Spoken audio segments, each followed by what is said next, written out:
In this video, I will provide you with a method you can use. Keep in mind, it is not the only method that you can use to raise a stairway. However, it is one method you can use if you have lumber that is rotted underneath your stair stringers, underneath the bottom of your stairway, and it's sitting on top of a wood frame deck. And in order to do that, all you need to do is build something like this, something that you could use to raise the bottom. And I'm providing you with two different situations here. If you have a deck that goes all the way across, you can just use this method on both sides. And something like this will simply attach to the stairway.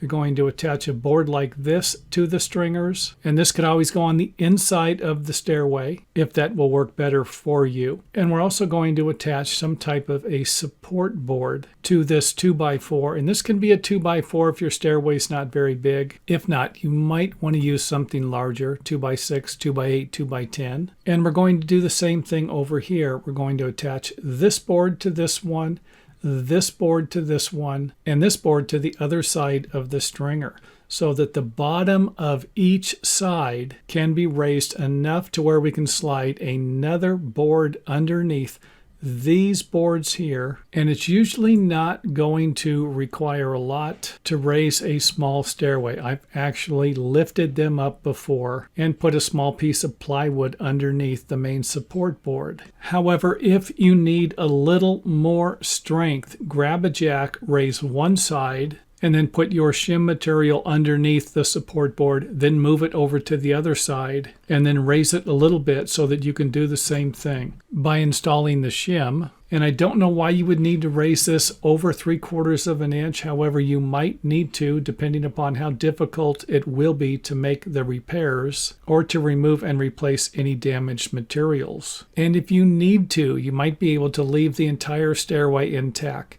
and then cut at the bottom, cut at the top, and then lift the stairway out and set it aside, then make the repairs if that's going to be easier for you. Now, the reason why I don't want you to raise it too much is because we could end up with a gap over here. If you raise it, then it's going to be tight at this point here. However, this could separate, and if it separates enough, when you go to lower it back down, you could pull the stringer away from the head out or the top of the floor framing. And in our example here, we've only raised it 1/4 of an inch, just high enough so that we could remove the damaged decking board along with the damaged lumber in the stringer. You can cut a notch out like this, or you can just simply cut this section of the stringer off if you still have enough support on this side to structurally support the entire stairway. And you can always do the deck repair first. Repair the decking and then lower the stair stringers back and then reattach them to the decking. Then you can go ahead and make the stair stringer repair. And this is actually the order I would go in to make this type of a repair. So after you've removed the damage, you can go ahead and replace it with a new board. And that might look something like this, where you attach another block on the other side. And this block can also be used to nail or screw the stair treads into if for whatever reason the top of this board is damaged. So not too difficult, I hope. And as always, if you have any questions at all, feel free to leave them in the comment area and I will try to answer them as soon as possible.